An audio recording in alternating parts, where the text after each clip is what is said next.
नमस्कार विद्यार्थी मित्रांनो, स्वागत आहे आपलं आपल्या यूट्यूब चॅनलमध्ये. विद्यार्थी मित्रांनो, आज आपण बघणार आहोत इयत्ता 8वी प्रथम सत्र पेपर विषय मराठी. एकूण 50 गुणांचा आपला पेपर असणार आहे आणि यासाठी आपल्याला वेळ आहे 2 तास. यामध्ये आपण प्रश्न आणि उत्तरे दोन्हीही बघणार आहोत, त्यामुळे आपण व्हिडिओ अगदी शेवटपर्यंत नक्की बघायचा आहे. यामध्ये सर्वात पहिले आपल्याला कृतीपत्रिकेसाठी काही सूचना देण्यात आलेल्या आहेत, त्या आपण व्यवस्थितपणे यामध्ये वाचून घेऊयात. 1. सूचना के अनुसार आकलन कृती व व्याकरण कृती यामधील आकृत्या काढाव्यात. 2. आकृत्या पेनानेच काढाव्यात. 3. उपयोजित लेखनातील कृतींसाठी आकृतीची आवश्यकता नाही, तसेच या कृती उत्तरपत्रिकेत लिहिण्याची आवश्यकता नाही. 4. स्वच्छता, नीटनेटकेपणा व लेखन नियमानुसार लेखन यांकडे जाणीवपूर्वक लक्ष द्यावे. यानंतर इथे आपला सुरू होईल विभाग क्रमांक 1, जो की आपला गद्य विभाग असेल. यामध्ये प्रश्न क्रमांक 1 आहे. खालील उत्तराच्या आधारे सूचनेनुसार कृती करायची आहे. यामध्ये 1. चौकट पूर्ण करा, एकूण 2 गुणांसाठी. गाणाऱ्या जात्याच्या आवाजाची वैशिष्ट्ये, तर उत्तर मंद, लयबद्ध, प्रौढ, दमदार. गाणाऱ्या जात्याच्या आवाजाची वैशिष्ट्ये कशी आहेत, तर मंद, लयबद्ध, प्रौढ व दमदार इत्यादी काय आहेत, तर गाणाऱ्या जात्याची वैशिष्ट्ये आहेत. यानंतर यामध्ये आपल्याला जो उतारा देण्यात आलेला आहे, तर तो उतारा आपण व्यवस्थितपणे यामध्ये वाचूयात. निसर्गाच्या लढीवाळ मांडीवर विसावलेल्या खेड्यांचा जीवनक्रम सौंदर्याने माखलेला असतो. तसाच नानाविध सुरांच्या लकेरींनी मोहरून गेलेला असतो. त्यामुळे अनेक खेडी नेहमी ताजी व टवटवीत रानफुलांसारखी असतात. खेड्यातला दिवस हा जणू पायात आवाजांचे अलंकार घालून जन्माला येत असतो. अगदी पहाटेलाही अजून पुरती जाग आलेली नसते, तेव्हा खेड्यांमध्ये टोपलीखाली डालून ठेवलेल्या कोंबड्या मात्र हमखास जाग आलेली असते. रात्रीच्या 3-3:30 पासूनच तो आपल्या कुर्रेबाज आणि नखरेल तानांनी आसमंत भरून टाकायला जातो. एका वस्तीवरच्या कोंबड्याने बाग दिली की त्या भागातल्या साऱ्या कोंबड्यांना पहाटेला साथ घातलेली. ही साथ अंथरुणावर पडल्या पडल्या मनात मुरवायला मोठी वाटते. मनातल्या मनात आपणही त्याला निशब्द मनाने साथ घालत असतो. त्यानंतर संगीताचे दुसरे वाद्य सुरू होते. हळूहळू वाजायला लागते, ते म्हणजे घरातले दळणाचे जाते. घराघरातल्या बायका कोंबड्याच्या बागेबरोबर जाग्या होऊन चिमणीच्या प्रकाशात गच्च अंधाराला पातळ करत झोपलेल्या जात्याला गायला लावतात. त्या जात्याचा मंद, लयबद्ध, प्रौढ आणि दमदार आवाज छोट्या मोठ्या ताना व हरकती घेत आसमंत भरून जातो. घास घातल्यावर जात्यातून निघणारा भरडा आवाज, पीठ होताना येणारा सौम्य सूर आणि गळा मोकळा झाल्यावर जात्याने काढलेले प्रसन्न व कोमल सुरवट आईच्या उबदार आणि मंदपणे हलणाऱ्या मांडीवर मस्तक ठेवून ऐकता आपण एका वेगळेच वातावरणात जातो. पापण्या जड झालेल्या असतात. अशा प्रकारचा इथे आपल्याला उतारा देण्यात आलेला आहे व त्यावर विचारलेले पुढील प्रश्न यामध्ये 2 आहे. 1 किंवा 2 शब्दात उत्तरे याची लिहायची आहेत, एकूण 2 गुणांसाठी. त्यामध्ये 1 आहे. खेड्याला दिलेली उपमा, तर उत्तर ताजी व टवटवीत. यानंतर लेखकाने वर्णिलेले संगीताचे दुसरे वाद्य, तर उत्तर दळणाचे जाते. यानंतर यामध्ये 3 आहे. व्याकरण. खालील शब्दांची विशेषणे उत्तरातून शोधून लिहायची आहेत, एकूण 1 गुणासाठी. त्यामध्ये विशेषण व विशेष्य हे लिहायचे आहेत. तर लढीवाळ आणि कुर्रेबाज. तर लढीवाळ काय आहे, मांडी, आणि कुर्रेबाज काय आहे, तर कुर्रेबाज आहे तान. यानंतर 2 खालील शब्दांचे सामान्य रूप लिहायचे आहेत. यामध्ये शब्द आणि सामान्य रूप. तर अंधाराला याचा शब्द सामान्य रूप होईल अंधारा, आणि त्यानंतर जात्याचा याचा सामान्य रूप होईल जात्या. यानंतर 4 स्वमत लिहायचं आहे. निसर्गातील विविध आवाज जगण्याचा आनंद निर्माण करतात. या विधानाचा अर्थ तुमच्या शब्दात लिहायचा आहे. ठीक आहे. निसर्गामधील जे वेगवेगळे आवाज आहेत, तर त्या सर्व आवाजांचा आपल्या मनावर कशा प्रकारचा परिणाम होतो हे आपल्याला इथे सांगायचं आहे, जे की एकूण 2 गुणांसाठी आपल्याला हा प्रश्न विचारण्यात आलेला आहे. यानंतर यामध्ये आहे. खालील उत्तराच्या आधारे सूचनेनुसार कृती करायची आहे आपल्याला. यामध्ये एकूण आकृती पूर्ण करायची आहे. इगतपुरी स्टेशनवर गाडी थांबल्यावर प्रवाशांकडून झालेल्या कृती. त्या ज्यावेळेस इगतपुरी स्टेशनवर गाडी थांबली, तर त्यावेळेस प्रवाशांनी सर्वात पहिले जरा घालणे सुरू केले. यानंतर वर्तमान वाचले, गप्पा मारल्या व दगडी बाकावर जाऊन बसले. तर अशा प्रकारच्या वेगवेगळ्या हालचाली प्रवासी करू लागले. यानंतर यामध्ये आपल्याला जो पुढील उतारा देण्यात आलेला आहे तर या उताराचं आपण यामध्ये वाचन करूयात. इंजिनमध्ये बिघाड झाल्यामुळे नागपूर दादर एक्सप्रेस इगतपुरी स्टेशनवर 3 तास थांबून राहिली. गाडीतले प्रवासी कंटाळून प्लॅटफॉर्मवर एरझारा घालू लागले. कुणी बुकस्टॉलवरचे वर्तमानपत्र घेऊन वाचत जागेवर आडवे झाले. 2 प्रवासी मात्र एका दगडी बाकावर जाऊन बसले. त्यांनी गप्पा सुरू झाल्या. सुमारे 1 तासभर गप्पा मारल्यानंतर ते दोघेही कंटाळले. त्यांनी चहा मागवला. चहा घेतल्यानंतर त्यांच्या गप्पा पुन्हा रंगल्या. ते एका मोठ्याने हसत होते आणि बोलत होते की त्यांचा शब्दनिशब्द दूरवर ऐकू जात होता. 2 प्रवाशांमध्ये एक म्हातारा होता आणि दुसरा तरुण. म्हातारा त्या तरुणाला म्हणाला, राजा, तुझं इंग्लंडला जाणं पक्का झाला ना?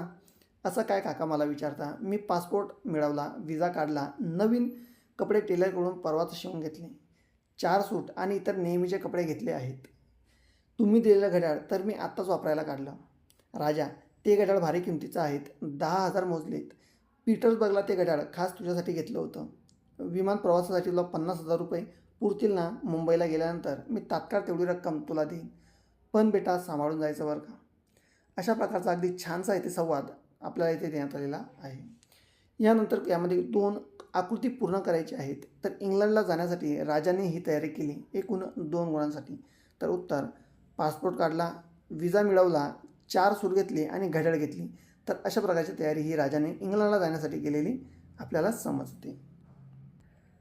यानंतर यामध्ये 3 आहे. तर व्याकरण, खालील वाक्यातील विशेषणे शोधून लिहायचे आहेत. त्यामध्ये एक आहे, 2 प्रवासी मात्र एका दगडी बाकावर जाऊन बसले आणि त्यांच्या गप्पा सुरू झाल्या. तर यामध्ये विशेषण आणि काय लिहायचं आपल्याला? विशेषही लिहायचं आहे. त्यामध्ये 2 प्रवासी आणि दगडी बाक, तर हे त्यामधील विशेषण आहे. यानंतर 2 खालील शब्दात लपलेले 2 अर्थपूर्ण शब्द शोधून लिहायचे आहेत. इगतपुरी, तर यामध्ये रीत आणि गत. यानंतर यामध्ये 4 विचार आलेला आहे. स्वमत, तुम्ही प्रवास करत असताना रेल्वे स्टेशनवर आलेल्या एक अनुभव तुमच्या शब्दात लिहायचा आहे एकूण 2 गुणांसाठी.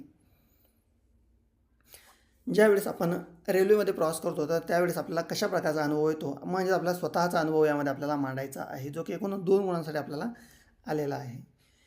यानंतर यामध्ये विभाग क्रमांक 2 जो की आपला पद्य विभाग आहे. यामध्ये प्रश्न क्रमांक 2 त्यामधील 1 खालील कवितेच्या आधारे सूचनेनुसार कृती करा. त्यामध्ये खालील चौकटी पूर्ण करा. कवीने श्रावण महिन्याला दिलेली नावे, तर उत्तर रंगारी आणि 2 आहेत कलावंत. यानंतर प्रश्न क्रमांक 2 प्रश्न तयार करा. पोरांमध्ये खेळायला हे उत्तर येईल असा प्रश्न तयार करायचा आहे. तर श्रावण कोणामध्ये खेळायला येणार आहे अशा प्रकारचा आपण इथे प्रश्न सांगायचा आहे. जसे की त्याचं उत्तर येईल तर पोरांमध्ये खेळायला श्रावण महिना हा येणार आहे. यानंतर इथे आपल्याला कविताही देण्यात आलेली आहे. असा रंगारी श्रावण रंग उधळीत येतो, सृष्टीचा गा चित्रकार हिरवा देखावा देखीतो. कलावंत हा साजिरा काय त्याची कलागत, जागोजागी चित्रांचीच त्यांनी मांडली पंगत. नाचे जरी डोंगर जिम्मा खेळतो नदीशी, रिमझिम पहाडी गाणं बोलतो झाडांशी. वेण्या गुंफितो वेलींच्या, वेली लाजल्या लाजल्या, पाना फुलांच्या पातळ थेंबा थेंबांनी साजल्या. झुले पोरींना झुलाया असे टांगतो झाडाला, देतो झुलता झुलता लय पोरींच्या गाण्याला. पोरांमध्ये खेळायला होतो श्रावण खेळगा, दही अंडीच्या संगती चिंब गोपाळा बघा. पावसाचं घर कसं लख्ख उन्हात बांधतो, खोडी काढून खटाळ झाडा आड लपतो. इंद्रधनुष्याचा बांध असा नवाला घालतो, रंगबिरंगी फुलांनी नक्ष रानाला गोंधतो. असा रंगारी श्रावण रंग उधळीत येतो, हिरव्या सृष्टीचा मळ्यात खोपा करून राहतो. यानंतर यावर विचारण्यात आलेले प्रश्न यामध्ये 2 आहे. तर योग्य पर्याय आपल्याला इथे निवडायचा आहे. यामध्ये श्रावण इंद्रधनुष्याचा बांध डॅश याला घालतो, तर नदीला, पावसाला, नभाला आणि झाडाला. तर याचं उत्तर येईल 3 नभाला. तर श्रावण इंद्रधनुष्याचा बांध नभाला घालतो. यानंतर यामध्ये श्रावण महिन्याचे डॅश वेणी गुंफल्या आहेत. तर श्रावण महिन्याने झाडाच्या वेणी गुंफलेल्या आहेत. तर गवताच्या, फुलांच्या, झाडांच्या आणि वेलींच्या. तर झाडांच्या वेली या गुंफलेल्या आहेत. यानंतर यामध्ये प्रश्न क्रमांक 3 जो की आपला इथे व्याकरण विभाग हा असणार आहे. यामध्ये एकूण प्रश्न क्रमांक 3 व्याकरण घटकांवर आधारित कृती सोडवायची आहेत 2 गुणांसाठी. त्यामधील 1 अलंकार, खालील वाक्य वाचा व तक्ता पूर्ण करा. आभाळगत माया तुझी अंबावरी राहू दे. तर यामध्ये आपल्याला उपमेय, उपमान, साम्यवाचक शब्द आणि समान धर्म आपल्याला सांगायचे आहेत. तर यामध्ये आभाळगत माया तुझी अंबावरी राहू दे. तर यामध्ये उपमेय आहे माया, उपमान आहे आभाळ, साम्यवाचक शब्द आहे गत आणि समान धर्म आहे अमाप. यानंतर प्रयोग क्रमांक 2 आहे, यामध्ये प्रयोग ओळखायचा आहे. खालील वाक्यातील प्रयोग ओळखा. विज्ञानाने माणसाला दृष्टी दिली, तर हा आपला भावी प्रयोग इथे तयार होतो. यानंतर यामध्ये 3 आहे, संधी पूर्ण करा. तर यामध्ये संधी दिलेली आहे आणि संधींचा विग्रह आपल्याला सांगायचा आहे. तर 1 आहे महेश, तर महा अधिक ईश म्हणजेच महेश. यानंतर 2 कवीश्वर, तर कवी अधिक ईश्वर. 3 राजर्षी, राजा अधिक ऋषी. आणि 4 आहे विद्यार्थी, विद्या अधिक अर्थी. अशा प्रकारे यांच्या आपल्याला संधी करायच्या आहेत, ज्या काही आपल्याला 2 गुणांसाठी विचारण्यात आलेल्या आहेत. यानंतर यामध्ये 4 आहे विभक्ती. खालील शब्दांची विभक्ती प्रत्यय ओळखून विभक्तीचे नावे लिहायचे आहेत. शब्द आहे इथे देवाचा आणि दुसरा शब्द आहे घरात. तर याचा विभक्ती प्रत्यय आहे चा आणि खालचा आहे घराचा आहे त. त्यानंतर चा याचं विभक्तीचे नाव होते षष्टी आणि त याचं नाव होतं सप्तमी. यानंतर यामध्ये 5 आहे, तर सामान्य रूप हे सांगायचं आहे. खालील शब्दांचे सामान्य रूप लिहायचे आहेत. यामध्ये शब्द आहे वाचनाने आणि दुसरा आहे मनात. तर याचं सामान्य रूप, तर वाचनाने याचं सामान्य रूप होईल वाचना आणि दुसरं होईल मनात, तर याचं सामान्य रूप होईल मना. यानंतर यामध्ये 6 आहेत. खालील शब्दांचे लिंग बदला. तर नवरा याचं लिंग बदलून होईल नवरी आणि मुलगा याचं लिंग बदलून होईल मुलगी. यानंतर यामध्ये 7 आहेत. खालील वाक्यप्रचाराचा अर्थ सांगून वाक्यात उपयोग करा. यामध्ये 1 आहे गप्पा रंगणे, तर गप्पा गोष्टी करणे. आ आहे तहानभूक विसरणे, तर तल्लीन होणे. तर गप्पा रंगणे यामध्ये गप्पा गोष्टी करणे याचा वाक्यात उपयोग. महिलांमध्ये विद्यार्थी प्रवासात गप्पा रंगून जातात. यानंतर याचा तहानभूक विसरणे म्हणजेच तल्लीन होणे, तर शाळेत शिक्षकांकडून गोष्ट ऐकताना विद्यार्थी तल्लीन होतात. अशा प्रकारचे आपण इथे वाक्यही लिहायचे आहे. तर इथे आपला पुढील विभाग असणार आहे, तर विभाग क्रमांक 4 जो की आपला उपयोजित लेखन यामध्ये आहे. प्रश्न क्रमांक 4 पत्रलेखन. तुमच्या गावात मोबाईल नेटवर्क नसल्यामुळे तुम्ही शाळेच्या ऑनलाईन तासिकेला हजर न राहू शकल्यामुळे मुख्याध्यापकांना सूचना करणारे विनंतीपत्र हे लिहायचं आहे. यानंतर आपल्याला इथे जी जाहिरात दिलेली आहे, तर ही जाहिरात आपण वाचायची व त्यावरील प्रश्नांची उत्तरेही लिहायची आहेत. जाहिरात बघूयात कशाची आहेत. तर योगा शिबिराची ही जाहिरात दिलेली आहे. योगासन रोगमुक्त जीवनाचा मार्ग. याची वैशिष्ट्ये सांगितलेले आहेत. तज्ज्ञांकडून प्रशिक्षण, लहानांपासून ते वृद्धांपर्यंत. त्यानंतर आहार तज्ज्ञांकडून विशेष मार्गदर्शन आहे. याचा दिनांक आपल्याला दिलेला आहे, तर 10 सप्टेंबर 2021 आणि वेळ आहे तर सकाळी 6 ते 8 वाजेपर्यंत. ठिकाण आहे सांस्कृतिक सभागृह, छत्रपती शिवाजी महाराज चौक, लातूर.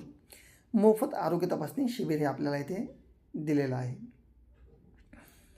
यामध्ये सर्वात पहिलं आहे, तर जाहिरातीचा विषय काय आहे, तर जाहिरातीचा विषय आहे योगा शिबिर. यानंतर शिबिराची वैशिष्ट्ये, तर मोफत आरोग्य तपासणी हे शिबिराचे वैशिष्ट्य आहे. त्यानंतर यामध्ये ई आहे शिबिराचा कालावधी 10 सप्टेंबर ते 15 सप्टेंबर. त्यानंतर यामध्ये ई आहे, तर शिबिराचे घोषवाक्य योगासन रोगमुक्त जीवनाचा मार्ग आणि योगासनाचे ठिकाण आहे सांस्कृतिक सभागृह, छत्रपती शिवाजीनगर चौक, नागपूर या ठिकाणी.